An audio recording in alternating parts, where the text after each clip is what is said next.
Hi there, good evening, and welcome to our review of the response sheet of CAT 2023 slot 3. So, in case you were there in slot 3, this is the session for you. So, we basically go through all the questions rather quickly.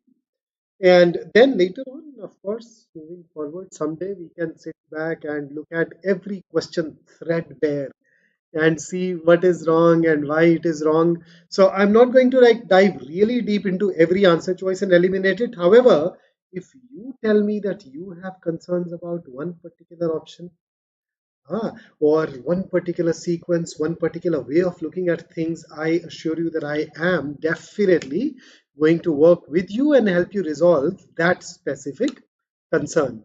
So, starting with our first passage, then, here you go. The passage that got a lot of hate. And frankly, this was not the slot that was allotted to me. I was in slot 2. And I can understand why a lot of people were actually dunking on this particular passage, romanticism and this and that. So the problem is, this is a technical passage. And if you have not studied romanticism, if you are not very well versed with uh, aesthetics from philosophy, then this is something that can go on and create a bit of an issue. So, what exactly is romanticism? So, remember, there was a time when we had enlightenment and there was a lot of focus on rationality, but then life works as a pendulum. So, from all that rationality, there were people who rebelled and they said that no, no, emotions also count for something. So, they brought up something called romanticism, and it does not really comes from romance or love. It comes from an old French word which basically means a romantic story that is told in the form of a song. And there were six primary characteristics of romantic literature. So, number one, there was a lot of focus on the individual and an individual's inner life. And when you look at individual's inner life, you automatically go ahead and start looking at things like spirituality. Then there was a celebration of nature. Then there was a celebration of the dark mood, isolation. Ah, and until then, people used to, at least in literature, focus on heroes and big individuals. Romanticism focused on a common man. Then they also looked at women in a very idealized manner. There was also a heavy dose of personification involved. And I think you have heard of a lot of authors who wrote in this particular way. I am very fond of Edgar Allan Poe. So that was one guy right there. Emerson is another guy, and even William Wordsworth. Even if you look at something contemporary, you'd find something like, there was a series of novels which were very popular, Twilight, Stephanie Meyer's. They are the current flag bearers of this particular movement. Now, because philosophy is one of those things that I've read extensively, and if I may say, there are a couple of areas of philosophy that I love a lot. I found this relatively easy, but purely because I am familiar with it. Purely because the moment I saw the very first sentence, understanding romantic aesthetics is not a simple undertaking for reasons that are internal to the nature of the subject. I knew what they're talking about, all those different characteristics. So there is this guy who says that, hey, this is why it is difficult. Then the next paragraph, what did it do? Some more reasons that made it difficult. But then the third paragraph is where the true shift happens. It says, okay, yes, there are difficulties, but we should nonetheless look at romanticism, romantic aesthetics, because understanding it, characterizing it is neither impossible nor undesirable. Shivam, Arre, nice. Arre, thank you, man. I'm glad that you helped. Shivam, you were trying to reach out to me, and I've just texted you back a little while ago once I was done with slot 3. And do use our score calculator, percentile predictor, etc. All those tools will basically tell you that you need to start preparing for GD interviews, hopefully. right? And then there is this next paragraph which talks about the recent attempts of characterizing it. And then it almost inevitably, when you study Romanticism, you realize that it is always very heavily influenced by the culture of a particular nation. So nationalism is also tend to be a part of it. And this paragraph hints at it and then says that German Romanticism somehow is special. Okay. Thereafter, the questions, the very first one, according to the Romantics, aesthetics is what? So, if you go to the middle of the second paragraph, and let me take you back there since it did trouble a lot of people. Here it is.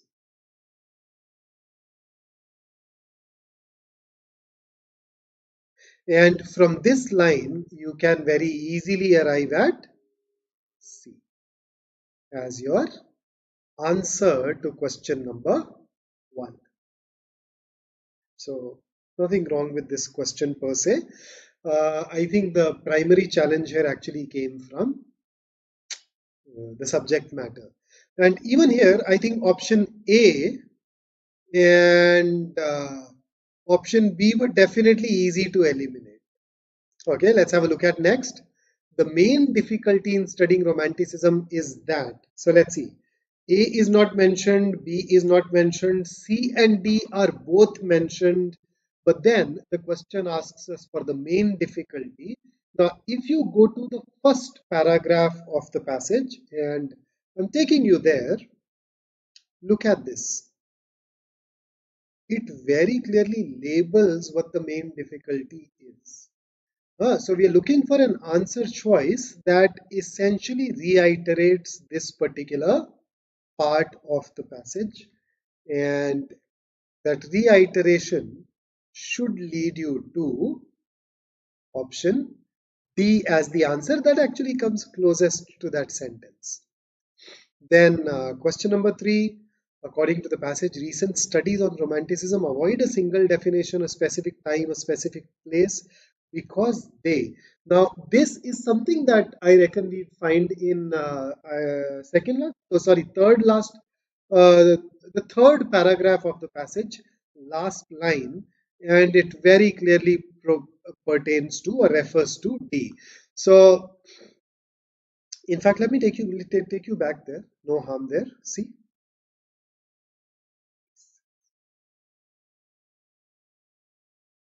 right? Sorry, third. This is the part. This is the third paragraph, right?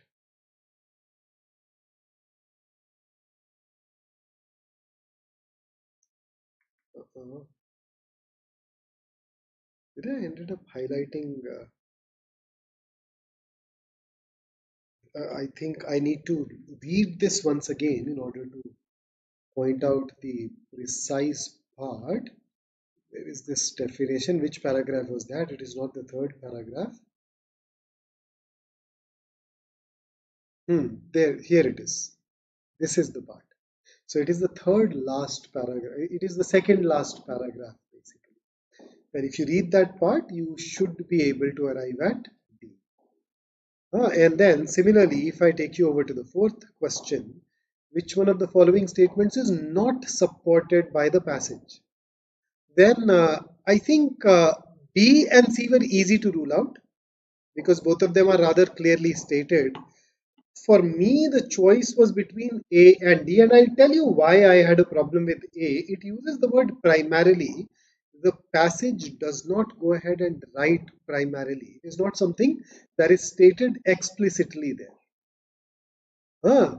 But when you look at D, recent studies on Romanticism seek to refute the differences between national Romanticisms. This is not even present. A is at least present minus the word primarily.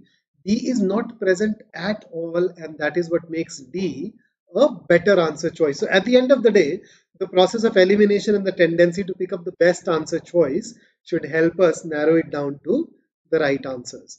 Okay, taking you over to the next passage, which was thankfully easier because it talked about the theft of the national treasures of a lot of different countries by some developed nations. Indians are one sufferers.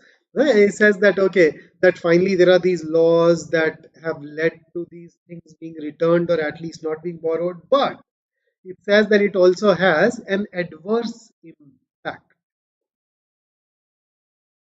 That ever since those laws were enacted, very few new national treasures have been discovered, primarily because, so the assumption here is that those developed nations were putting in the money because they thought that they can, if they discover these antiquities, they stand to benefit. Now that they no longer stand to benefit, they are not putting in the money.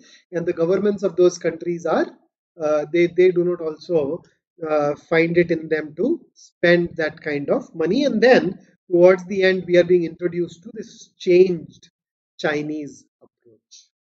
Okay, so overall, an easy to read passage. Let's thank you, Rohil. Question number 5. From the passage, we can infer that the author is likely to advise poor but archaeological resource countries to do all of the following except. So I think this was fairly easy because he says fund institutes in other countries. They're poor. They don't have the money. If they can fund institutes in other countries, why can't they do it in their own country by all by themselves?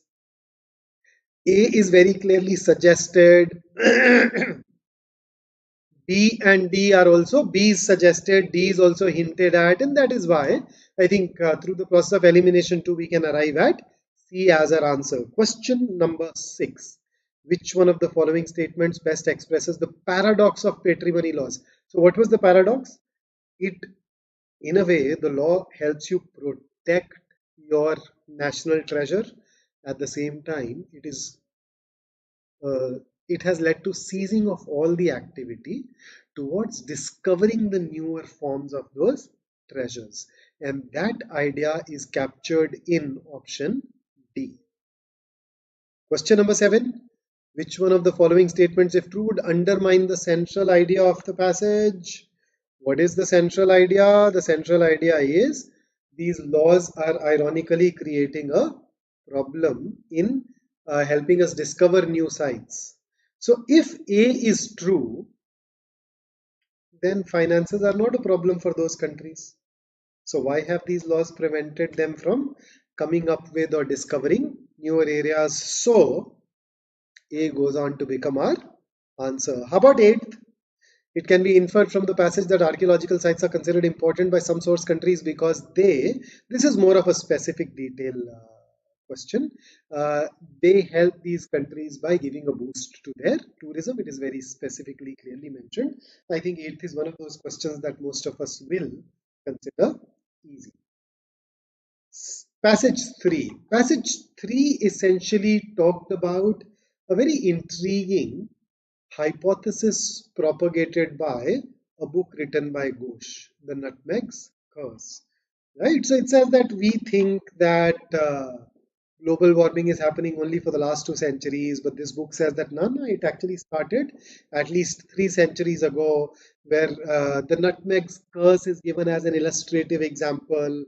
Then there are more such examples that are talked about, and this is one intriguing part here. This is a part that made me do a double take, like who, what exactly is being talked about, etc. But then it essentially builds on that theme that the Western world, the developed nations, look at Earth merely as a tool of resource and they exploit it, whereas there are these other cultures that look at the Earth differently and then come up with it. Some of it also, once again, boils down to GK, because if you read science fiction, then you know Gaia is a term used for the Earth, our Earth, huh? Third rock from the sun. So let's dive into the questions. 9. Not a reason for the failure of policies seeking to address climate change. So D very clearly is the answer. It is not the decentralized characteristics of the solar power. It is the fact that oil companies are against it, which is a problem. The oil companies that are a problem, not the decentralized nature all by itself. So I think it's very clear that C is definitely a reason cited. B and C, if you just go through the last paragraph, you would have found it. A, of course, needed you to refer to a couple of paragraphs, I think second and third. Here is 10th. all of the following can be inferred except. Okay, so can A be inferred that academic discourses have always served the function of raising awareness? No. Western world has hijacked the intellectual discussions, so their books propagated their version, and thus this is false. This always is definitely false. And I think at this juncture you can choose A as your answer. Here is 11th. So why was this mentioned? This was mentioned as an illustrative example of how Western world developed nations, colonizers, uh, engaged in actions that started climate change, and that's captured in D. If you look at A, it is about colonialism and not about climate change, so can be eliminated. If you look at B, the problem is with first instance. We cannot say it was the first instance. And then C, it is not about specific crops. Even the passage goes on to say, and the book goes on to say, that the same thing has been done to other crops as well. So it is not that we are emphasizing some specific crops, we are actually emphasizing uh, the treatment of the colonizers towards their colonies. Then 12th, which one of the following if true would make the reviewer's choice of the pronoun who for Gaia inappropriate? Now you see, Gaia is earth. Now this is something that requires a bit of grammar. So there are these three relative pronouns that we use: who, which, and that. Right? What is the difference among the three? Who is used for persons, which is used for everything else. Right? Whereas that can be used for persons as well as everything else. So when you use who for Gaia, the earth, you are in a way treating the earth as a person. And why did the author treat it as a person? Because he said that look at all of these non-Western societies, huh? The less developed societies, and they always thought of earth as a living system that has to be nurtured and treated in a sustainable fashion. That was the core. So when you look at A, it says non-European societies have perceived the earth as a non-living source. So that very basis is taken away from the author, and that is why A becomes the answer. B is irrelevant. C is something that even the old Western societies believed in this. So if you were to go by old Western societies, you would never go ahead and use who for Gaia anyway. And therefore C also can be ruled out. D is once again irrelevant to that discussion. So that is what makes A the best answer choice for us. Okay, and then the next passage talked about Steven Pinker's new book. Now, it is a very balanced critique of the book. It talks about a couple of amazing things about the book. At the same time, it goes ahead and talks about a couple of issues, right? So he blames media, but then media has its reasons. And then the main thing is he gives a lot of emphasis to rationality, but then even the sources that he cites say that, hey, people at times get that spark of intuition, creativity. And then the last thing is moral and ethical education is also underexplored.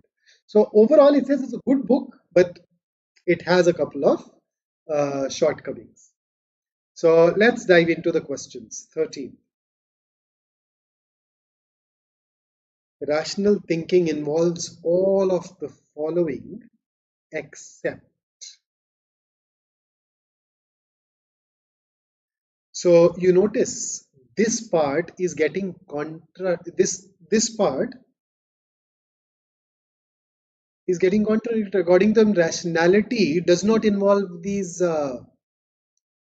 Okay, so A says the primacy of conscious sequential reasoning as the basis for seminal human achievement. Now, if you look at the passage, you'd realize that this is false. a lot of seminal human achievements have also come through intuition, those sparks, and therefore I think we can go ahead and pick up A as our right right answer choice. So 2 is present in the passage, 3 and 4 are not present, but if you compare A and B, A will be better. Then let's have a look at 14. The author endorses Pinker's views on the importance of logical reasoning as it.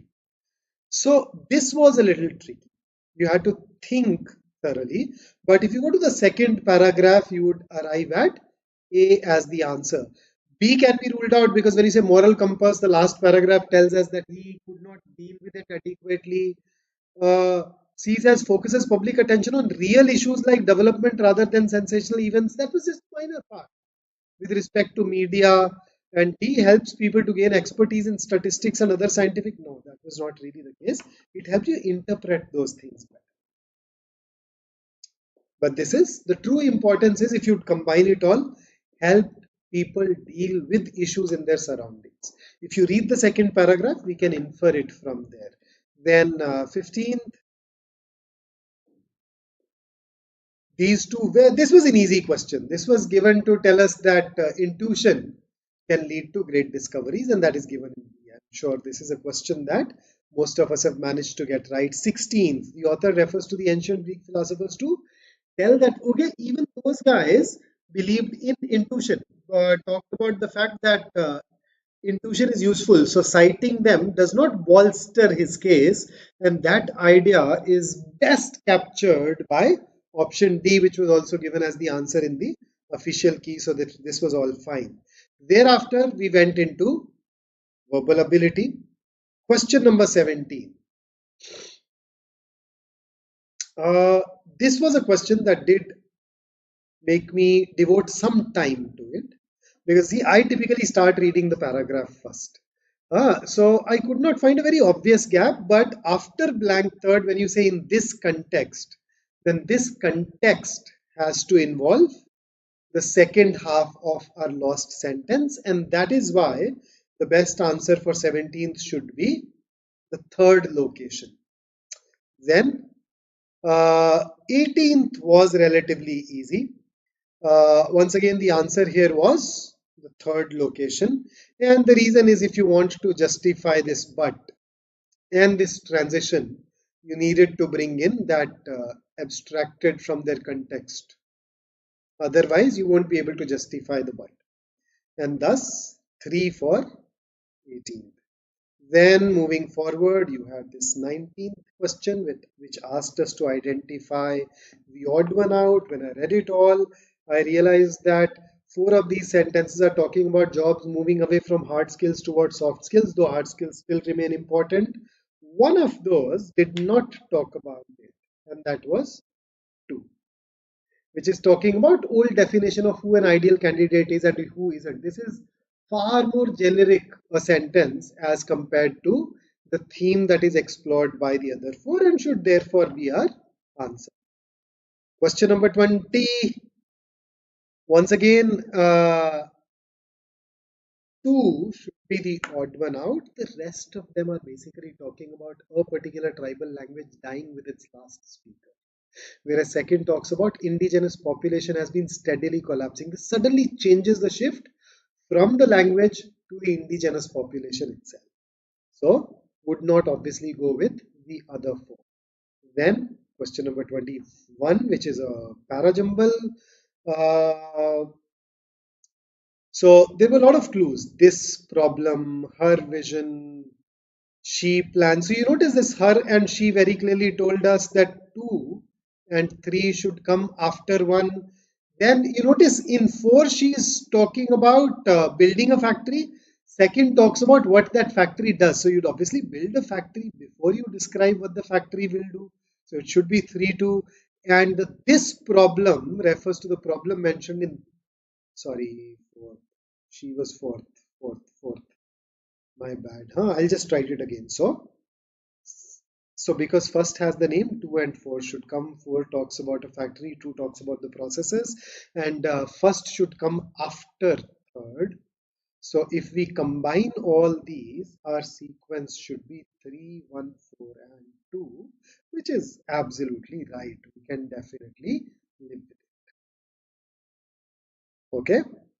Now let's dive into our next question. Another parajumble, which once again talked about a lot of.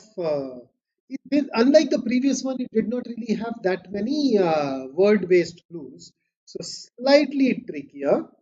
But then there are two pairs which can be formed very easily. For example, the second one talked about impacts of printing press, and this is that impact that is given to you in sentence 4. So we have 2 plus 4. And then look at third, transformation of learners from listeners to readers was a complex social and cultural phenomenon which took a long while. And then first is talking about centuries later, formal learning is still. So we're talking about these two transitions there. And between the two, 2 plus 4 should come before, because if we follow the timeline, chronological sequences, 2 is talking about the beginning of that process. 3 is talking about the fact that it took centuries. First is talking about present, and thus the sum total should be 2, 4, 3, and 1. Here is the next question. Question number 23. This was a summary based question where uh, A brings in something new, so it is ruled out. B is all right. C focuses only on predatory birds and plants, whereas there are all types of birds and plants which are improving. Moreover, it says despite the presence of pests, which is something that we cannot prove. The second sentence, while pests were on the island. So that's in past tense, so we can say that they are in the past now. Uh, D once again brings in environment protection, which is alien, so B becomes the best answer choice. And finally, 24th, slightly difficult to read, but it basically talked about weight of society's expectation has always been there, but it is changing its nature, right? A does not carry that idea, B does. C does not talk about that shift, and D distorts the main idea itself and captures only the second half, not even the first half. So B should be the best answer choice here. So that's a quick review of all the questions. We would love to dive deeper someday later, looking at each one of these questions subsequently. If you are preparing for the rest of the exams and you need our help, don't forget to enroll for our batches that focus on OMATs. And those of you who are preparing for CAT 24, or if you know somebody is preparing for CAT 24, this is a must attend workshop that is happening just in a couple of days from now, a day after tomorrow. And just the way we have done it for every exam this year. Remember, we brought a series for CAT. We had a CAT crash course at 7 p.m. every day. Then we are taking you through Snap crash course. So from 19th of December, we'd also start you on the path of CAT crash courses. And at the same time, we'd run Snap crash course until then. And apart from the crash course, you also have a lot of sessions that focus on these exams. So make sure that you attend those. And now that you're done with the CAT, you can input your personal data and get a very accurate prediction of which colleges you are likely to get calls from. Use that in conjunction with our score calculator and percentile predictor. Don't forget to join our Snap crash course classes if you're attending it. In fact, apart from the crash course, I am taking a Snap class tomorrow at 12 and a day after tomorrow at 12 as well, where we work specifically on VARC. Right, so that's it from me today in this particular session. Do let us know if you need any more input, any more help in any of these areas, and we definitely go ahead and work towards taking care of your unique concerns. So until I see you next, stay safe, stay focused, stay in touch, take care, have fun, have a great evening.